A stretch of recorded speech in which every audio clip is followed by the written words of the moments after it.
Welcome to Meldon Law and Friends. I'm Jeffrey Meldon, founder of Meldon Law and practicing attorney, helping injured folks put their lives back together after a serious accident. We're very pleased to be with you today. We're almost 2.5 years into this podcast, so we've had a lot of really exciting guests, and today is no exception. Jamie Kraft is going to be joining us, Director for the Entrepreneurship and Innovation Center at the University of Florida. He's going to be telling us all about what's going on in the world of business regarding entrepreneurship and innovation, and what are some of the cutting edge technologies that we're going to be seeing evolve over the next few years. As many of you know, Meldon Law was founded in 1971 in Gainesville, Florida, and we're very proud to be the only official law firm sponsor and partner of the Florida Gators. We take a portion of our profits and push it back into the community to help Gator sports. We love Gator sports. We actually show up for all the Gator games, whether it's football, gymnastics, basketball, softball, baseball, all of them we love, and we really are proud that the University of Florida decided to partner with Meldon Law as far as being the first and only law firm sponsor, partner, supporter of the Gators. We don't do their legal work, but we do support them financially, and we help them publicize what's going on in Gator sports with the idea of getting you all out there to enjoy the first-class programs that we have. For example, this week, the men's basketball team got an invite to the NIT tournament, and on Wednesday, March 15th at 7 p.m., they're going to be playing University of Central Florida in a big game. That same night at 6 p.m., the Lady Gators softball team's playing Bucknell at 6 p.m.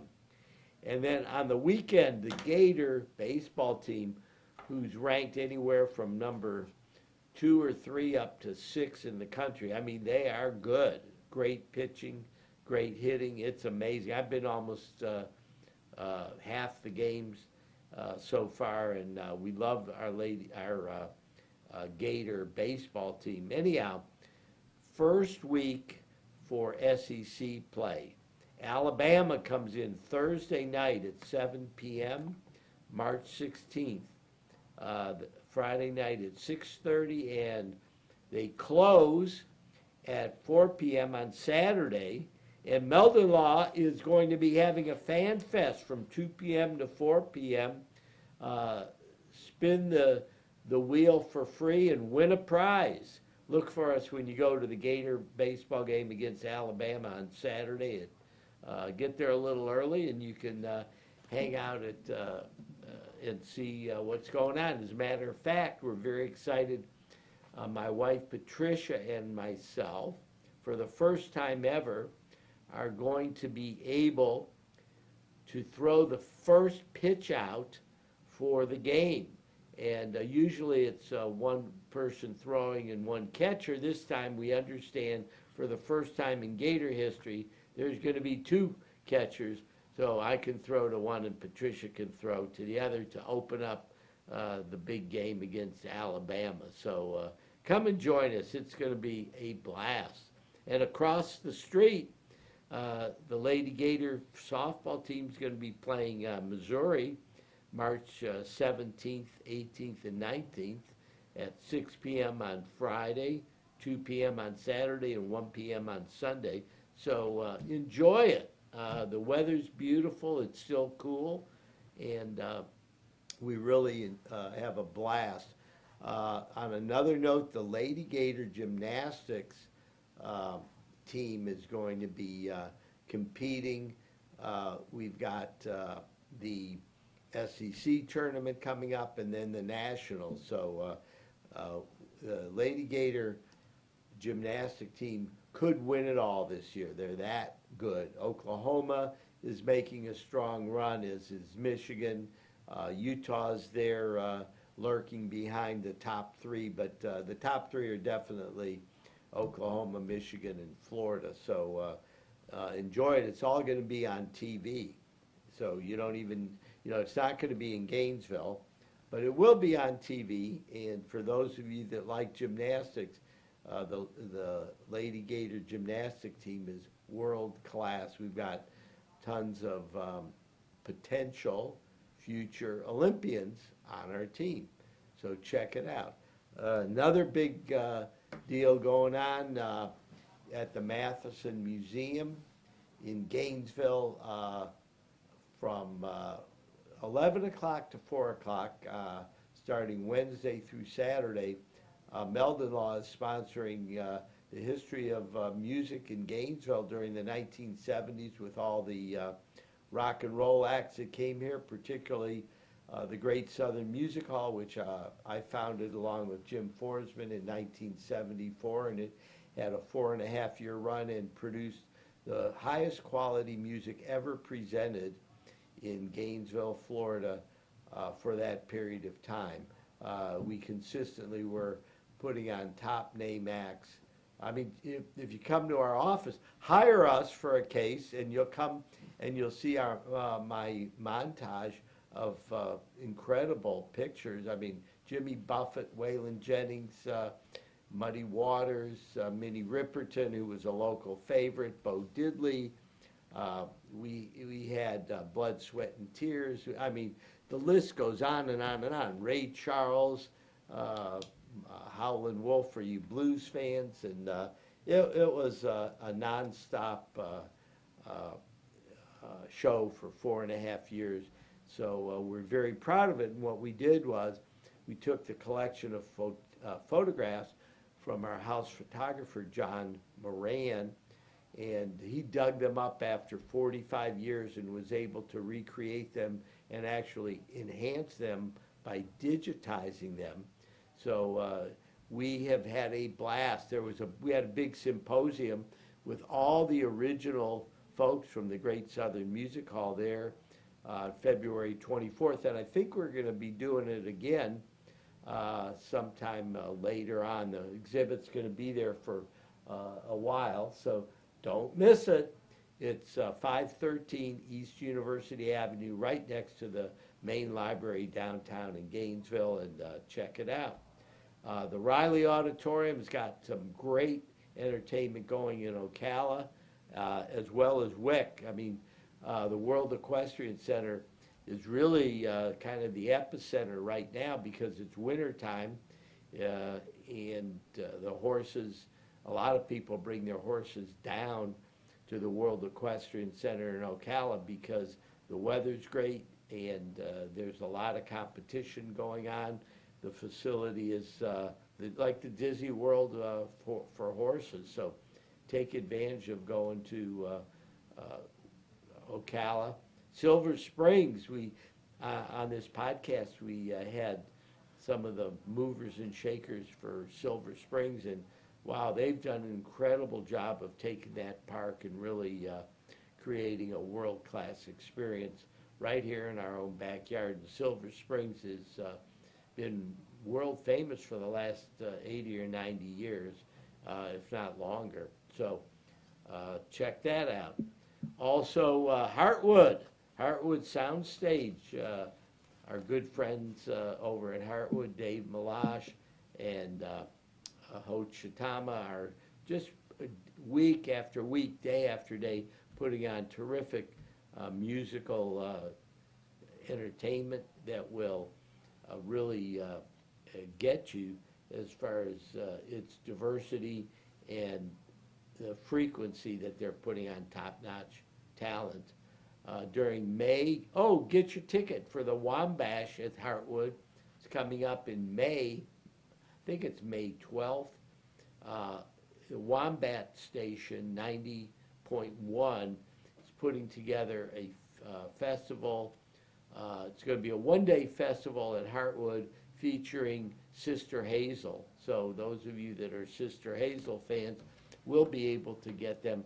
Go to the Wombat, WMBT90.1.com, and you'll be able to buy your ticket. The first night, Friday night, is free over at First Magnitude, and they're going to have some great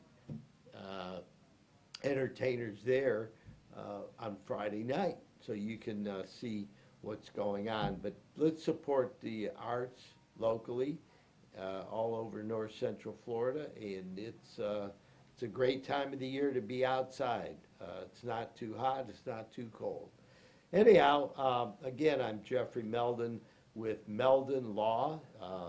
We are the premier, and I'm proud to say that, personal injury law firm in North Central Florida, here since 1971, helping folks just like you put their lives back together and deal with a serious injury as a result of an accident. So anytime you want to get a hold of us, our website's meldonlaw.com, or you can give us a call at the office, 352-373-8000, and we'll be glad to help you from day one. The sooner you get a hold of us, the more we can provide help and assistance to figuring out what to do. And if you're not sure whether you have a case or not, give us a call. We'll give you the lowdown on what you need to do. In the event that you want to learn about buying Florida auto insurance, I wrote a book that's been recently updated. It's called Buying Florida Auto Insurance. Again, meldonlaw.com or the office, 352-373-8000 is the best way to get my consumer guide on how to protect yourself and your family by purchasing the right kind of Florida auto insurance. And the book is free. It's not hard. As a matter of fact, in one page, I summarized all of my recommendations. So you don't have to worry about doing homework. I made it really easy. Another book I wrote was 7 Mistakes That Can Wreck Your Florida Accident Case. And it tells you 1, 2, 3, 4, 5, 6, 7 what to do and what not to do as far as your own personal injury case or a friend or family member. So let's check them out. They're free. And we usually send some swag when we send you the book. So it's a good way to get some free information that will help you figure out what your needs are. We are getting ready to go to a break. And after our break, I'm going to be back with Jamie Kraft, Director for the Entrepreneurial and Innovation Center at the University of Florida. We'll be back in just a few minutes on Meldon Law and Friends. Meldon Law has been serving personal injury victims since 1971. In those days, Jeffrey Meldon's presence as an attorney in the music scene dubbed him with the nickname the Hippie Attorney. And although times have changed, two things haven't: our commitment to bettering our community by helping the injured, Albert, are you ready to go to the game? and our love for the Florida Gators. If you bleed orange and blue, Meldon Law is the firm for you.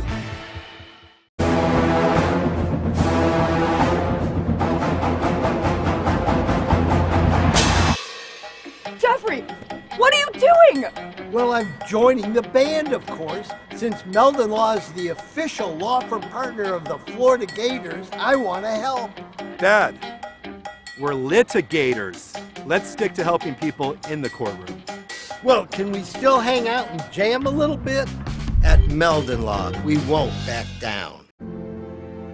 I was going down a one-way street and a girl that was driving her car T-boned me on my scooter. I ended up going for an MRI and discovering that I had 2 herniated discs. Coming to Carey allowed me to not have to worry about what doctor I was going to see or what physical therapist I had to go to. They say, these are the people we trust. You're going to have a great experience there. And I honestly did each time. Call Meldon Law. Your consultation is absolutely free. I was driving behind a lady, and very suddenly she moved out of the way. There was a log laying in the road, and when I hit my brakes, I went on top of the log. I had 2 herniated discs. I just haven't been the same since. Jeffrey Meldon fought for me all the way. Him and his team really went there for me. Throughout the whole lawsuit, he made sure that my bills was paid. It was never no whenever I called him and asked him for something. Call Meldon Law right now. And I was in an accident. Someone ran a red light and hit me, and I was hurt. You don't know where to turn. Luckily, I called Jeffrey. These big insurance companies, they don't want you to win. They truly don't. But Jeffrey and his firm and the people that work here, they just really fight for you. You call the law offices of Jeffrey Meldon because you're going to need help, and they will help you. Call Meldon Law right now. Hey, Sammy, look who's there. Say hi. Hey!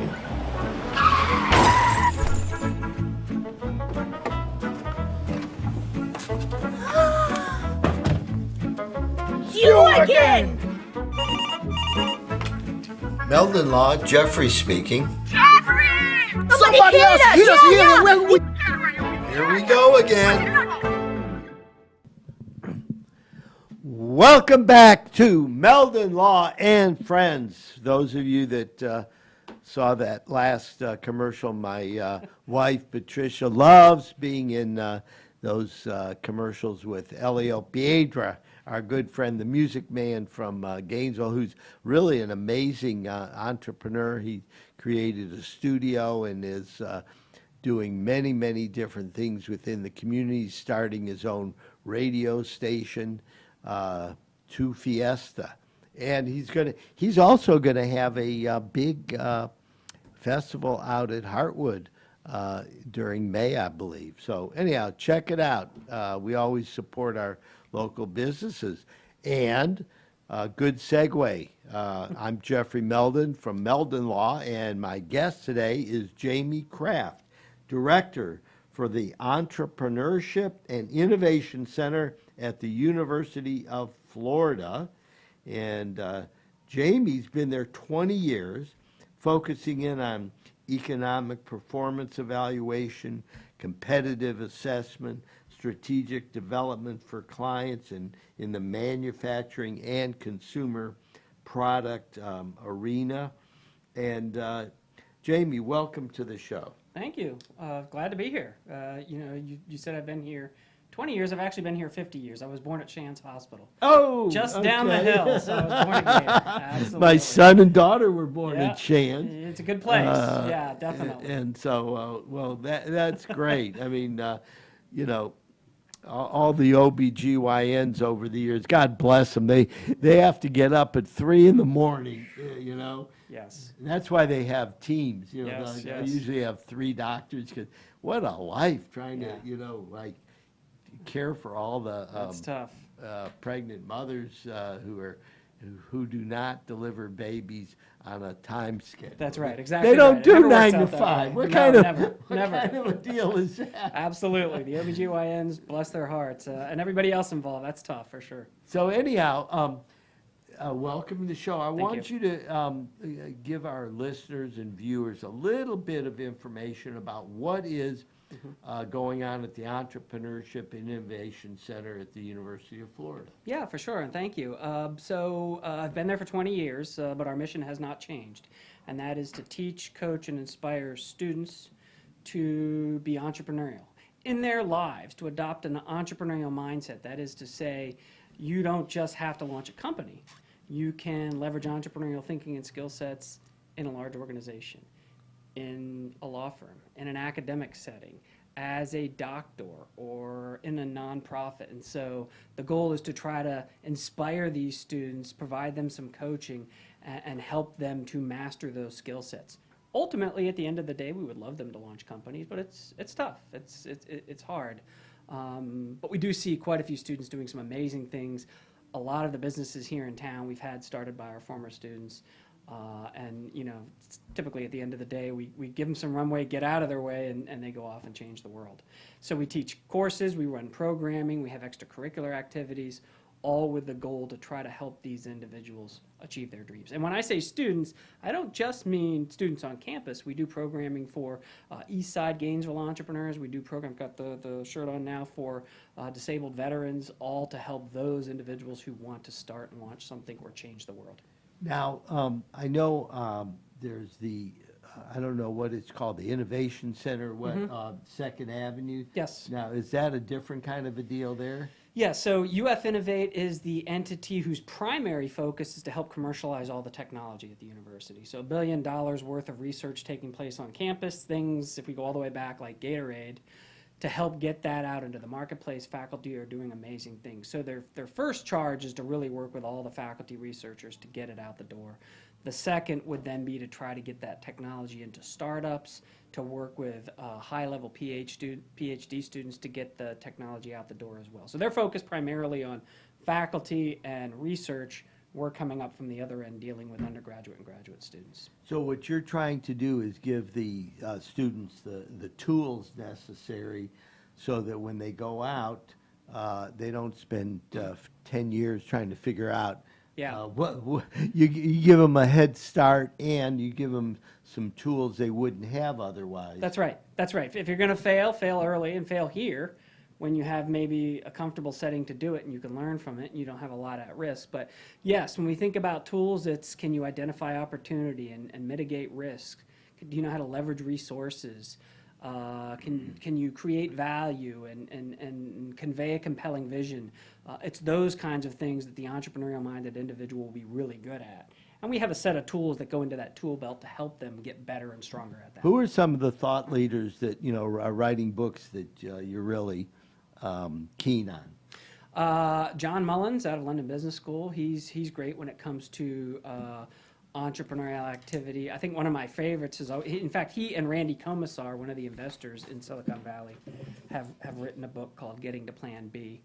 I think when I think about ecosystems, I think of Brad Feld out of Boulder, Colorado. He also has written some good books. When it comes to entrepreneurial teaching, one of my favorites is the folks at Babson, Heidi Neck, and others who've done some amazing things as well. So those are the folks I like to look to, as well as stealing ideas from everybody doing all these things at other universities around the nation. And we all work together and share lots of thoughts and perspectives as well through some of our national conferences. So it's interesting because at Meldon Law, the last 4 years, we've been scaling up, and we've been using a book called Traction by John Wickman as one of our Bibles. Absolutely. That one's, so when I bring my guests in, I like to ask them, what book might you recommend to the students? That one's come up a lot. Yeah, and then the other one that I brought with us today is The Self-Aware Leader by John Maxwell, who's been a leader in the entrepreneurial field for years and years and years. And a couple things that I wanted you, I was going to kind of read them, and then you respond to it. Okay? Now, he's revealing questions to ask about team members. Okay? And he says, question 1, are the people on my team following me? He says, all leaders have 2 common characteristics. First, they're going somewhere. Yeah.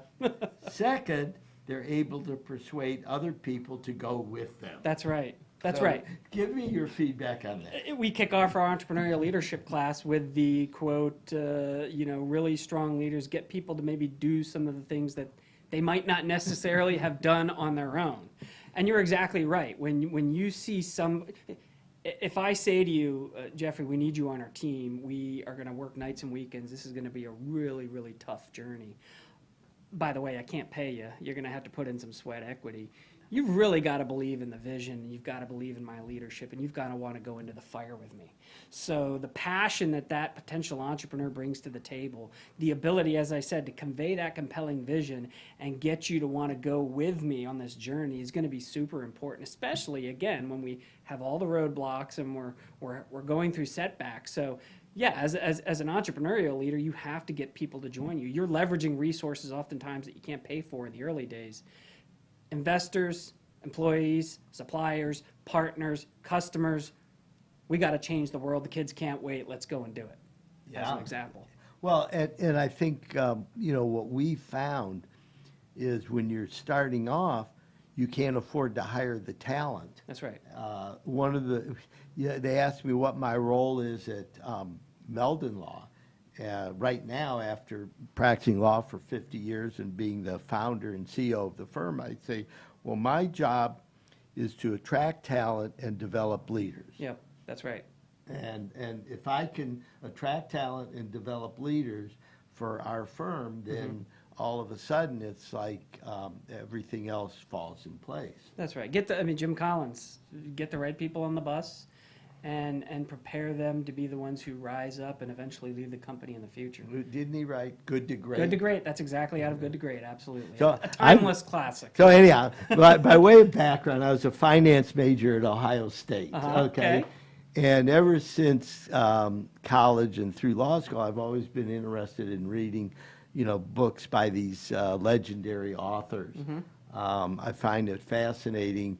The message, it's not like the message has changed that much over the years, right? That's right. That's right. You know, I think you're right. I think, being an honest leader, having integrity, leveraging humility, making sure you can get people excited and getting out of their way, being able to delegate, those are things that by and large haven't changed. The industries have changed, potentially companies have changed, maybe the work environment has changed, but you still got to be able to motivate folks and get them to do these things. At Meldon Law, we pay for and encourage everybody to join the Dale Carnegie Leadership course. It's an 8-week course, commitment of 3.5 hours on Tuesday night.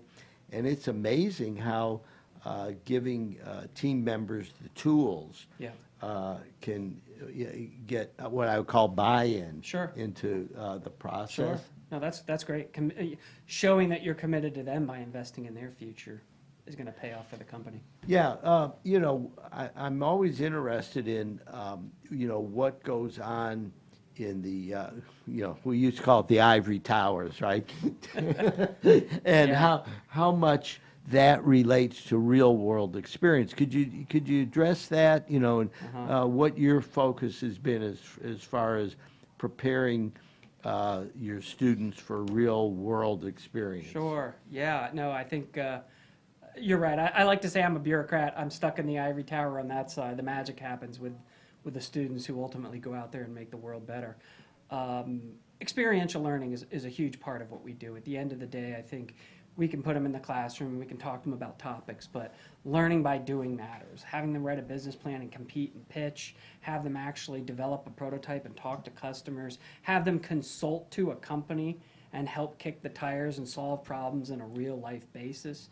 Those are the ways that I think they can master those skill sets that I talked about before: opportunity recognition, mitigation of risk, etc., while actually making a difference. And so that's super important for us. We want them to learn by doing, and we have a handful of programs that are out there to help them, that when they get out there in the real world, they're not just looking for A, B, C, D, and the answer's pretty clear cut. It's very gray, and I've got to work hard to figure it out. What are some of the teaching techniques that you use while the students are still students to help them get real world experience? Sure. We do job shadowing. We do role play to try to put them in situations where they're going to have to make decisions. We have them work on business models and do consulting experiences. And some of these can be woven inside the classroom, and some of them are standalone experiences as well. We have a whole list of experiential cases that are live sometimes. We try to get them internships with local companies where we can, in particular maybe some of the companies with UF Innovate or in the innovation space. So all of that makes a difference. And I can tell you that the students who come back and talk to my class 5, 10, 15 years later who've had success we'll always point to those kinds of experiences on campus. Oh, I was leading the Entrepreneurs Club, and I had an internship downtown, and from there I got into one of these mastermind groups where I met a bunch of mentors, and they became my first investors, et cetera, et cetera. So the ones who really get involved, the ones who make the most out of what they have access to and the resources, are by and large usually the ones who have tremendous success. Even if the first idea is always wrong, they've got a way to figure it out and leverage the resources. Now, do the students come to you after they've got their basic courses, after they have a couple of years, or do they start as freshmen? All across the map. We have sort of 4 phases that we focus on with our students. Everything from starting out, which is inspiration, then ideation, then validation, and then launch. And so students get on and off that sort of freeway at a variety of different spots. Freshmen may see a speaker and get super inspired and think, if that person can do it, I can go do it. Somebody else might say, I've vetted the business model, I've tested the prototype, I ran my crowdfunding campaign and I've already raised $30,000. They're much further along. So everywhere along the way, and it's not unheard of to have some students say, I really want to do this, and then when they get into the thick of it realize, maybe I don't want to do this. And it's okay to learn where you do fit, back to being self-aware. Is this maybe something for me, or isn't, or is it something I should wait on, or isn't it? That's all part of the journey. You know, we're sitting in a kind of a cathedral to entrepreneurship right here at Spurrier's Gridiron Grill. Freddie Wiebe, who's the managing partner, you know, he built Domino's franchise in Gainesville, Florida, to the world's largest Domino's franchise over a period of about 18 years. Yes. And he became Steve Spurrier's agent. He also happens to be Meldon Law's marketing consultant, because we like talent, and if we can find somebody who's really talented to help us, that's great. So we are at Spurrier's Gridiron Grill. I want to give a plug for the restaurant, because it's not just a restaurant. It's really an innovative concept, because it's a museum that is unique here. And then they put it together with great food, terrific service. The team building that Freddie went through, he didn't open the restaurant until he had the team ready, and there was a challenge because after COVID, number one, people weren't going out, and then number two, to get the talented servers and the people who were going to really do a good job took a lot. So it probably delayed the progress of this business, you know, almost a year. I believe it. However, rather than, you know, start with inexperienced talent as far as the folks that take care of you here when you come in, you'll notice a difference. You have a successful business. People come here. The waiters and waitresses are well trained, and it's the same concept in any business. You know, when you're in a startup, you know, maybe you're working out of you know, a back room that you're renting for $100 a month from. Absolutely. No, if you're smart, you're finding a way to get it for free. But you're right. It's you're working out of like the Fonz. Not that any of your listeners know who the Fonz was, but you and I could know who that is. You're living in the garage apartment, right? You're staying above the place. Yeah, Freddie's a tremendous entrepreneur. He's been involved in our center for years. He's spoken to students over the years. Not a surprise to see him be able to recreate that success. And you're exactly right. Find a gap in the marketplace, solve a problem. This is something that we didn't have here in Gainesville, and they created a wonderful value proposition, and the success is right there in front of us. You know, it's really cool for those folks listening and watching is you can come out here. You'll see Steve Spurrier frequently, but not only that, this is the clubhouse for all the Gators, you know, all the former athletes, the sports announcers, the donors, the big fans, the people that, you know, so if you're a Gator fan and you come out here, you're going to have a really wonderful experience because of the way the whole thing is constructed, and trying to create a innovative entrepreneurial experience. And they, they had a lot of advantages because they had name recognition, support from the university and things like that. However, the challenges that they've had, particularly dealing with COVID, are things that are unique.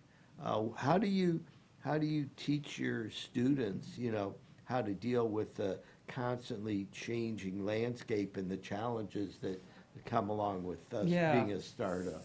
For sure. We tell them all the time.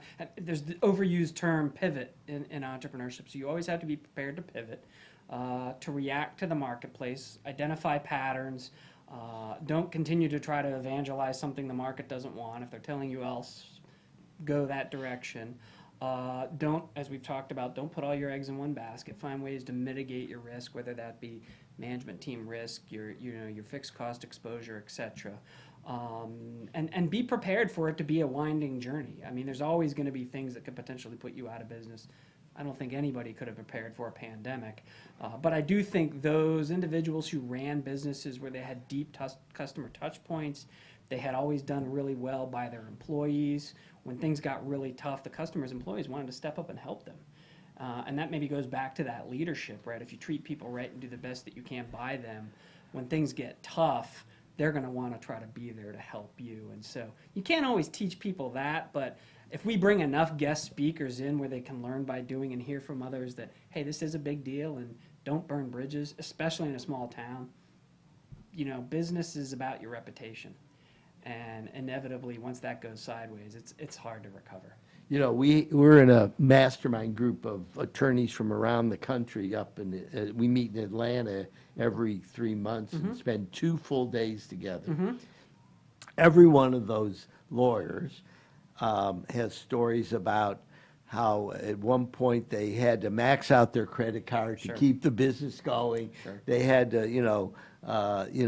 do the work of the legal assistant themselves and do everything in that because there's a lot of lawyers that are not necessarily entrepreneurial, and they're very comfortable working for a large law firm or for a very I would call it more sedentary field, whereas with running a law firm is really not that much different than any other business. Yeah, that's right. That's right. I mean, if you were to look at the Gator 100 list, which comes out every year, which is the top 100 fastest growing Gator founded or Gator-led companies, there's always a good number of law firms on there, right? I mean, these are individuals who set off on their own pathway, hung the shingle out there, as you would know, and said, we're going to build a business and hire individuals, and they've done really well, for sure.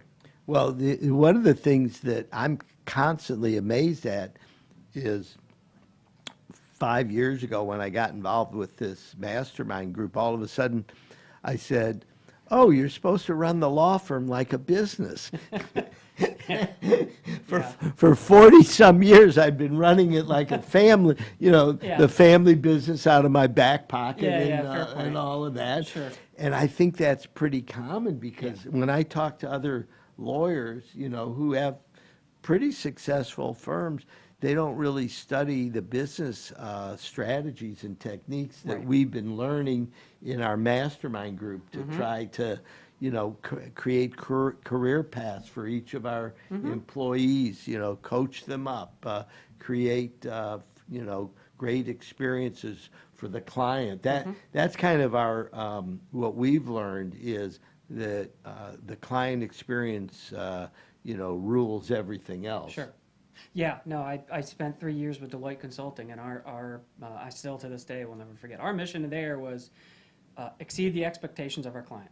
That's as simple as that, right? If you do that, everything else should take care of itself. Well, and the fact is, our best cases come from referrals from happy, satisfied clients. That's right. So if that's the true North Star, then you just have to get the whole team not only to buy into it, but to execute it. And it's not always easy because some clients, their lives have been turned upside down and the insurance company's not doing what they should do. And you're trying to get them a good result and they're stressed and so, I mean, you have to not only be competent in what you're doing, but you have to be a little bit of a psychiatrist as well Yeah. sometimes, you Yeah, know. that's a good point. How to deal with the client experience is so complicated. It's easy to put it into 2 words, you know. However, the client experience is at least what we've observed, what makes most great companies great, right? Yeah, that's right. You know, I mean, I guess, you know, you look at Apple and sure. Microsoft and, Absolutely. you know, Facebook, you know, I mean, now even well-established firms that became billion-dollar companies are now facing very unique challenges. So explain that. Why is it that, you know, these, you know, giants of the, you know, tech age Sure. are now facing unique challenges? Yeah, for sure. I mean, you have a handful of things. You certainly just have general mismanagement. So some of them maybe have overhired, as an example, when we saw through COVID. You have ethical implications of where companies thought they were doing one thing, and you know, sort of the mantra, will tech save us, will tech might kill us. So maybe some of that is starting to come into play for sure. You have, you know, you have changing culture, and COVID showed that a lot of people wanted to work from home, and tech companies like to have people in the office, and that's having an impact as well. You know, and then of course more recently you have external factors that are going to make a difference. For example, the failure of Silicon Valley Bank could have a larger impact in the region for tech companies as well. So, I mean, there's a lot of things at play at the end of the day. Above all else, you're exactly right. You definitely want to make sure that you're always listening to your client and providing them with the best value possible. As you said, easy to pay lip service, harder to do, but continue to do that, and you probably should continue to stay ahead of others who say, hey, this guy's not doing a very good job. The client's telling us that, so we'll meet them where they need their needs. Yeah, and you know, it's a very complex world right now. You know, earlier, before the show started, we were talking about the impact of artificial intelligence, AI. And at Meldon Law, we think we're on the cutting edge of most things. And, you know, we've been hearing about AI and trying to figure out what applications work. What are some of your thoughts about how artificial intelligence is going to come into the business world and make changes? Yeah, we see it. I mean, it's across the board. There's no doubt. And as we were discussing earlier with the University of Florida making a deep push into artificial intelligence, we're starting to see it percolate up through all the colleges on campus, and everybody's trying to think about how does AI help with what they do. There's another great book out there called Unscaled, which is all about how small companies can begin to compete at scale with larger companies, leveraging this notion of AI and analytics, and can make a big difference. You know, if you're doing it in the right way and you're doing it in unique ways, you can make you can add value in the world. The team that won our big idea competition this past year, Fire Neural Network, some physicists out of the College of Liberal Arts have developed an AI application that will help predict lightning strikes with a much higher correlation, and be able to tell what the power strike looks like. So that is to say, the lightning holds the ground longer. There's a much higher chance that a smolder could break out. So, okay, that's very interesting. Right now we're using AI, you know, not to create machines that are going to take over the world per se, but hopefully that do good for, you know, forest services and insurance companies, as you can imagine, and utilities. That's a unique application of AI, and that's just one example. I think there's so many different ways that people are thinking about how to use AI for good to make a difference, and we're going to see more and more of our students doing that. Yeah, so by way of example, we started playing around with AI, and we asked it a question, and we actually asked it to speak in the voice of Tony Robbins, okay? And you can do that with AI. Yes. So if you wanted to spit out a you know, a 3-page, or, you know, I want a 1,000-word discussion of what comparative negligence means in the state of Florida, in the voice of Tony Robbins, the computers now can actually do that, which is absolutely mind-boggling. Yeah, yeah. Well, I mean, look, I could go home tonight and probably figure out how to host my own podcast show with the voice of Jeffrey Meldon. And if somebody wanted to be really nefarious with this, right, they could have you spouting off all kinds of crazy things. So there's good in it, and then there could be some terribly bad in it. So we'll have to consider how to continue to regulate and manage that from an ethical perspective. Probably like much technology when it's developed, we need to think deeper about what's the impact going to be. But hopefully the good will outweigh the bad. Well, look, there's always, moral questions that occur with everything. I mean, look, when computers were first came out, I remember I was a law student in Cleveland, and we'd drive by the IBM building at, after we'd been out for a night of partying at 1:30 in the morning, and I'd see a bunch of guys in white shirts with black ties and wearing suits. We're working for IBM. That was the uniform, right? And the computers filled up an entire first floor of a large office building, and the technology that we have just on our cell phone is probably 25 times what the capacity was for those computers. Sure. I mean, technology and a greeting card that you open it up and it plays happy birthday would probably blow that away. I mean, it's unbelievable the pace, right? The pace of technology and how far we've come. And we talked about ChatGPT. Where will that be even just a year down the road? And what's going to be coming behind it, and what are the implications? Everybody's trying to figure out what that looks like. Well, look, I could go. Actually, we're going to have you back because we just got warmed up here. But Jamie Kraft, Director of Entrepreneurship and Innovation at the University of Florida, you're doing a great job coaching up our great students here, terrific students at the University of Florida, by the way. I mean, some of the brightest kids ever. And I'm glad that when I went to school, I didn't have to try to get into the University of Florida 50 years ago, because it was a whole different deal. Now you got to have, not only a 4.8 GPA, which I thought 4 was the highest, right? That's right. But you have to have a 1400 on your SAT or whatever. But anyhow, we have some great students.